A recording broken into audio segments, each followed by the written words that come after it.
Our Earthquake Building Project by Mack-Anna.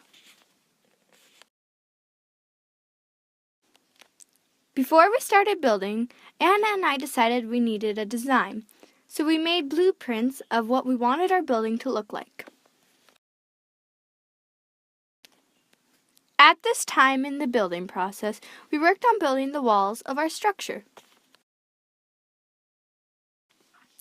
After we built the walls of our structure, we worked on building the first and second story of our building. After we finished our building structure, we started testing our building with sandbags to find areas that needed support. At this point in our building process, we just finished adding tape to our building to support the building in areas we found that needed support. Our tower. The base is 18 centimeters.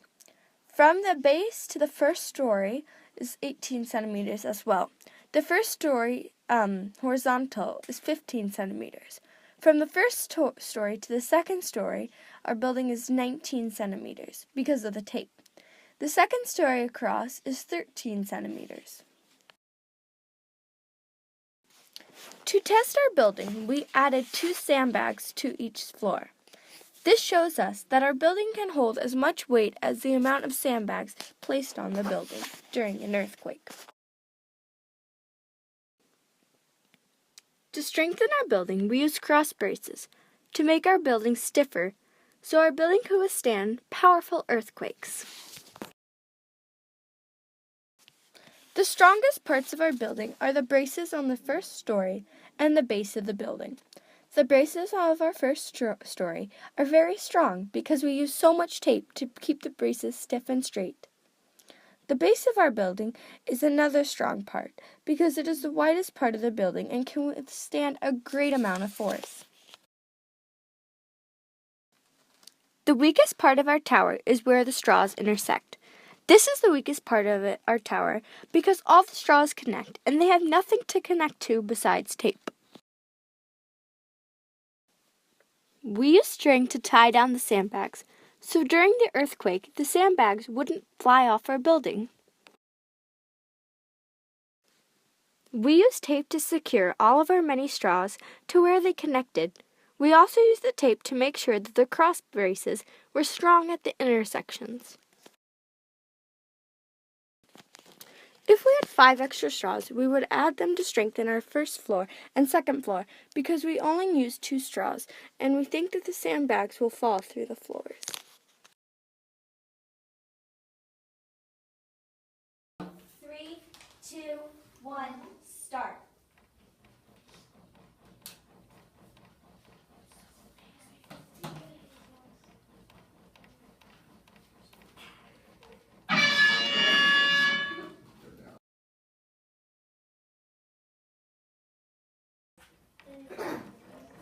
Oh my god.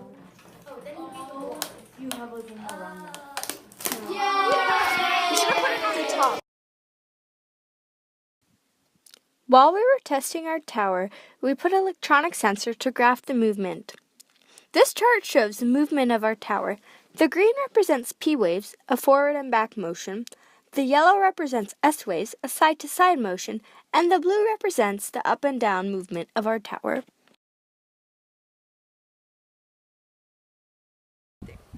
This is MA News. We're reporting live at Chadwick School. Anna and I have recently completed a project working on making the strongest building possible made out of straw and tape. Our building held 9 sandbags, and the building failed on one of the cross braces as it was being shaken by the earthquake. One of the cross braces, the tape gave way and the whole building collapsed.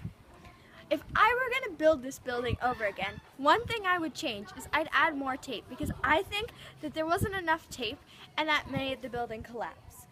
I learned that to make a strong building capable of withstanding earthquakes, it's best to use steel and harder materials so that when the earthquake comes, the building doesn't sway, it stays stiff and doesn't collapse. I really like the construction part of this project because Anna and I got to use our imagination to create the best building possible. MA News out. Peace!